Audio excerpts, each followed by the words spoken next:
योजनाएं थी लेकिन आना जाना नहीं हो पाया था क्योंकि कोविड आ गया था।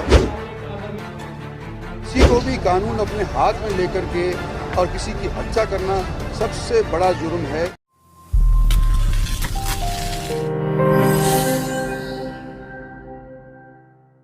गुरुग्राम लोकसभा से सांसद एवं केंद्रीय राज्य मंत्री राव इंद्रजीत सिंह को 3.5 साल बाद दोबारा फिर से लोकसभा वासियों की याद सताने लगी है।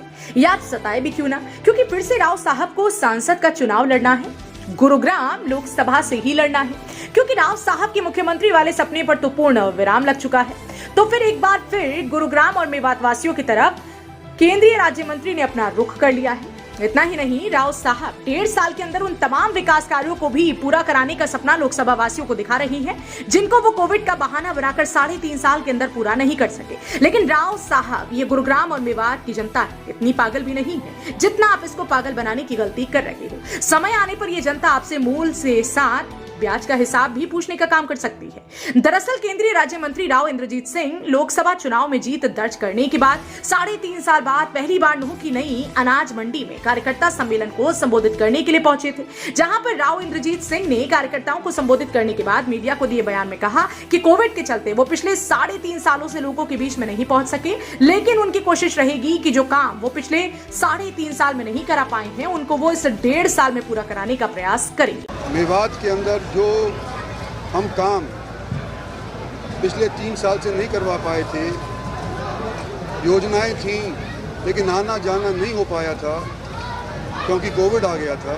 हम चाहते हैं कि ये 1.5 बरस जो बचा है, इसके अंदर वो सारे वायदे और वो सारी चीज़ें जिसकी वजह से हमारी दूरी हो गई थी, उनको नज़रअंदाज करते हुए इन 1.5 साल के अंदर सभी चीज़ों को मुकम्मल किया जाए। उस चीज़ के लिए ये आज पहला दौरा है मेरा, और मैं उम्मीद करता हूँ कि जो हमारे को मदद मेवात से पहले मिली थी, उससे अब अव्वल मदद हमारे को लोकसभा के अंदर और उसके उपरांत विधानसभा के अंदर मिले। इस कार्यकर्ता सम्मेलन के मौके पर राव इंद्रजीत सिंह ने राजस्थान के जिला भरतपुर के गांव घाटमीका के हत्याकांड की निंदा करते हुए कहा कि घाटमीका कांड में जो असल दोषी है, उनको सजा दिलाने के लिए हर एंगल से जांच कराई जाएगी। कहा कि इस तरह की घटनाएं समाज में नहीं होनी चाहिए और इस मामले में असल आरोपियों को बख्शा नहीं जाएगा। देखो, दोनों ये जो शख्स हैं, हालांकि हमारे प्रांत के नहीं थे, राजस्थान के रहने वाले थे, बगल के जिले के रहने वाले थे, लेकिन इस तरह की बात किसी के साथ नहीं होनी चाहिए।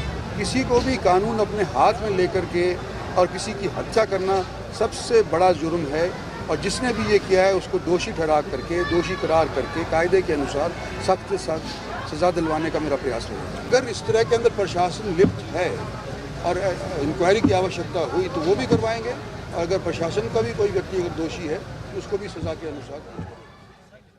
इस मौके पर केंद्रीय राज्य मंत्री ने लोगों को मंच से संबोधित करते हुए कहा कि नेशनल हाईवे 248A को 4 लेन करने के लिए 240 करोड़ रुपए की राशि केंद्र सरकार से मंजूर हो चुकी है और अगस्त तक इस पर काम शुरू कर दिया जाएगा। वहीं नगीना तिजारा सड़क का टेंडर भी अगले 2 महीने में खुल जाएगा। लेकिन देखना इस बात का होगा कि मंत्री की कथनी और करनी में कोई फर्क तो नहीं दिखता है, या फिर मंत्री जी के ये वो चुनावी वादे हैं जिनको पिछले 3.5 साल में तो पूरा नहीं किया गया, लेकिन अब 1.5 साल के अंदर पूरा करने का विश्वास मेवात की जनता को दिलाया जा रहा है। हरियाणा वरदान के लिए नूह मेवात से अनिल मोहनिया की रिपोर्ट। देश व प्रदेश की खबरों को सबसे पहले देखने के लिए हरियाणा वरदान चैनल को सब्सक्राइब करें, लाइक करें व शेयर करें।